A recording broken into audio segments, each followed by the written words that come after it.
Hello and welcome back to my channel spice of your English guys. आज के sentences बहुत ही ज़्यादा important है। ये सारे सेंटेंसेस गाइज आप अपने डेली लाइफ में यूज़ करते ही करते हैं। तो अगर आप इन सारे सेंटेंस को सीखना चाहते हैं और अच्छे से इंग्लिश बोलना चाहते हैं तो वीडियो लास्ट तक जरूर देखना, ताकि आप इंग्लिश को बहुत ही कम समय में इंप्रूव कर सकें। तो गाइज चलिए शुरू करते हैं। आज का हमारा पहला सेंटेंस है। यहाँ पर ये बोल रहा है कि अगर आप तरोताज़ा होना चाहते हैं, in case you want to freshen up, in case you want to freshen up, अगर आप तरोताज़ा होना चाहते हैं, in case you want to freshen up, आप ऊपर जा सकते हैं। You can go upstairs, you can go upstairs, आप ऊपर जा सकते हैं। तब यहाँ पे ये अपने इसको बुला के बोल रहा है कि है ना, इन्हें गेस्ट रूम में ले जाओ, है ना, show him to the guest house, है ना, show him to the guest house, इन्हें गेस्ट रूम में ले जाओ या इन्हें गेस्ट रूम दिखाओ, show him to the guest house. तब यहाँ पे ये बोल रहा है कि ये जा रहे हैं, इनसे पूछोगे नहीं क्या? He is leaving already. Aren't you going to ask him? He is leaving already. Aren't you going to ask him? ये जा रहे हैं, he is leaving. Aren't you going to ask him? इनसे पूछोगे नहीं क्या? तब ये बोलता है कि बाद में हरिया भाई, बाद में, ये तो सिर्फ अभी ऊपर जा रहे हैं। लेटर हरिया भाई, लेटर, बाद में हरिया भाई, बाद में। He is only going upstairs for now. He is only going upstairs for now. ये तो सिर्फ अभी ऊपर जा रहे हैं। लेटर हरिया भाई, लेटर, बाद में हरिया भाई, बाद में। मैं अपनी वाइफ को इन्फॉर्म कर दूं कि मेरे साथ यहाँ क्या हुआ है। तो गाइज ये बोल रहा है कि क्या मैं फ़ोन कर सकता हूँ? Can I make a call, can I make a call? I want to inform my wife about what happened with me here, I want to inform my wife about what happened with me here. मैं अपनी wife को बताना चाहता हूँ, inform करना चाहता हूँ कि मेरे साथ यहाँ क्या हुआ। I want to inform my wife about what happened with me here. तब ये बोले कि अच्छा, तो आप वाइफ से मिलने जा रहे थे। So you are on your way to meet your wife, so you are on your way to meet your wife. अच्छा, तो आप वाइफ से मिलने जा रहे थे। तो गाइस ये किसी काम के लिए बाहर जा रहा था, इसकी गाड़ी रास्ते में ख़राब हो जाती है, तो इन लोग के घर पे आके रुका हुआ है। तो वही ये बोल रहा है कि so you are on your way to meet your wife. अच्छा, तो आप अपने वाइफ से मिलने जा रहे थे। क्या आप मेरे पर एक एहसान करोगी? Will you do me a favour, will you do me a favour? क्या आप मेरे पर एक एहसान करोगी? Will you do me a favour? मेरी पैंट भीग गई है। My pants are soaking wet, my pants are soaking wet, मेरी पैंट भीग गई है, मैं इससे चेंज कर लूँ? Can I change into these, can I change into these? मैं इससे चेंज कर लूँ? तो यहाँ गाइज कुछ कपड़े पड़े हुए हैं। तो गाइज यहाँ पे ये बोल रहा है इससे कि क्या आप मेरे पर एक एहसान करोगी? Will you do me a favour? मेरी पैंट भीग गई है, my pants are soaking wait, क्या मैं इनसे चेंज कर लूँ जो यहाँ पे सब कपड़े पड़े हुए हैं? तो वही बोला है can I change into these, can I change into these? क्या मैं इनसे चेंज कर लूँ? क्या तुम ये मेरे लिए इस्त्री कर सकती हो? Can you ion these for me, can you ion these for me? तो इसके कपड़े भीग गए हैं, तो वही ये बोल रहा है कि can you ion these for me? क्या तुम ये इस्त्री कर सकती हो फॉर मी, या मेरे लिए? आप अंत में आ गए, आपका ही इंतजार था। You are here at last Zaidi sir, we have been waiting for you. You are here at last, आप अंत में आ गए। You are here at last Zaidi sir, we have been waiting for you, यानी कि हम आपका इंतजार कर रहे हैं। We have been waiting for you, आपका ही इंतजार था। We have been waiting for you. दोस्तों का करम है, गुजर रही है जिंदगी। It's friends who keep me going, it's friends who keep me going. दोस्तों का करम है, गुजर रही है जिंदगी। It's friends who keep me going, वरना अकेले तो इस दुनिया में मर ही जाते हैं हम। Otherwise, solitude would have killed me long ago. Otherwise, solitude would have killed me long ago. वरना अकेले तो इस दुनिया में मर ही जाते हैं हम। तो गाइस हिंदी पे मत जाइएगा। यहाँ पे कहने का मतलब ये है कि दोस्ती लोग हैं जिनसे हमारी ज़िंदगी चल रही है। Otherwise solitude would have killed me long ago. solitude का मतलब होता है गाइस ये अकेलापन। अदरवाइज वरना अकेलेपन हमें कब का मार दिया होता।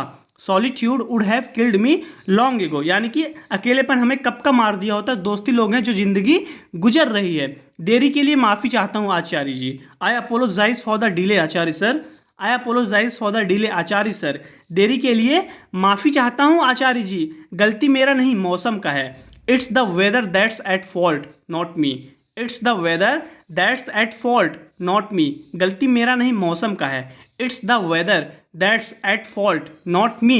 तुम्हारी पेंटिंग कैसी चल रही है? How's your painting coming along, how's your painting coming along? तुम्हारी पेंटिंग कैसी चल रही है? How's your painting coming along? तब ये बोल रही कि I will show you soon, यानी कि मैं तुमको जल्दी दिखाऊंगी। आई विल शो यू सून, दिखाऊंगी आपको। आई विल शो यू सून, आज की रात हम आपका बेस्ट परफॉर्मेंस देखना चाहते हैं। We want to see your best performance tonight. We want to see your best performance tonight. आज की रात हम आपका बेस्ट परफॉर्मेंस देखना चाहते हैं। We want to see your best performance tonight. आप फिक्र मत कीजिए, पूरा जोर लगा देंगे हम। Don't worry, I will give it my best shot. Don't worry, I will give it my best shot. चिंता मत कीजिए या आप फिक्र मत कीजिए। Don't worry, I will give it my best shot. मैं अपना पूरा जोर लगा दूंगा, मैं अपना बेस्ट परफॉर्मेंस दूंगा। हरिया आज बहुत सुर में बजा रहे हैं। Hariya is playing on a different level today. Hariya is playing on a different level today. Hariya आज बहुत सुर में बजा रहे हैं, यानी कि ये आज दूसरे लेवल पर बजा रहे हैं। Hariya is playing on a different level today. लगता है बहुत खुश हैं। ही सीम्स वेरी हैप्पी। ही सीम्स वेरी हैप्पी। लगता है बहुत खुश हैं। ही सीम्स वेरी हैप्पी। आइए देखें कि क्या आप उसकी खुशी के कारण का अनुमान लगा सकते हैं। Let's see if you can guess the reason for his happiness. Let's see if you can guess the reason for his happiness, यानी कि चलो देखते हैं क्या आप अंदाजा लगा सकते हैं कि वो इतना खुश क्यों हैं।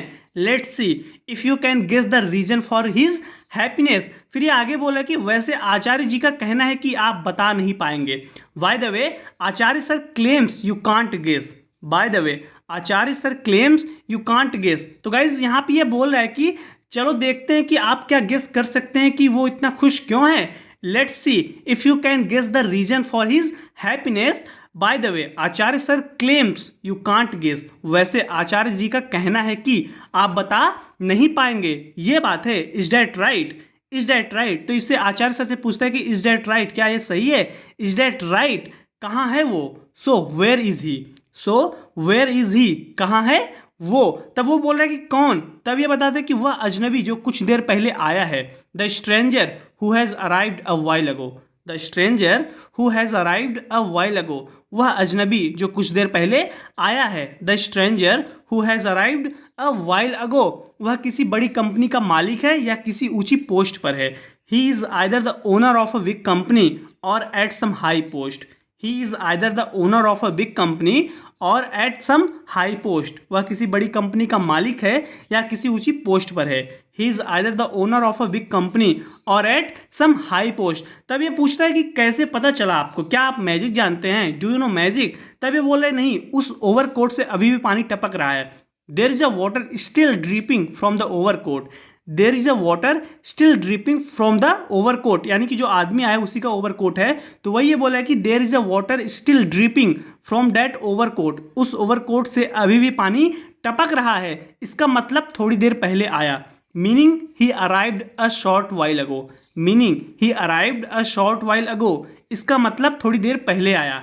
Meaning he arrived a short while ago. यहाँ पे बोल रहा है कि there is a water still dripping from that overcoat. उस ओवरकोट से अभी भी पानी टपक रहा है। Meaning he arrived a short while ago. इसका मतलब थोड़ी देर पहले आया। वेल गाइज, आज के इस वीडियो में इतना ही। जरूर बताना कि आपको वीडियो कैसी लगी। अगर आप इन सारे सेंटेंस को अच्छे से सीखना चाहते हैं, वीडियो को दोबारा देखिए, बार बार बोलने की कोशिश कीजिए गाइज, जिससे कि आप अपनी इंग्लिश को इंप्रूव कर सकते हैं। गाइज मैं आपसे अगली वीडियो में बताऊँ। Till then take care, keep practising and thanks for watching.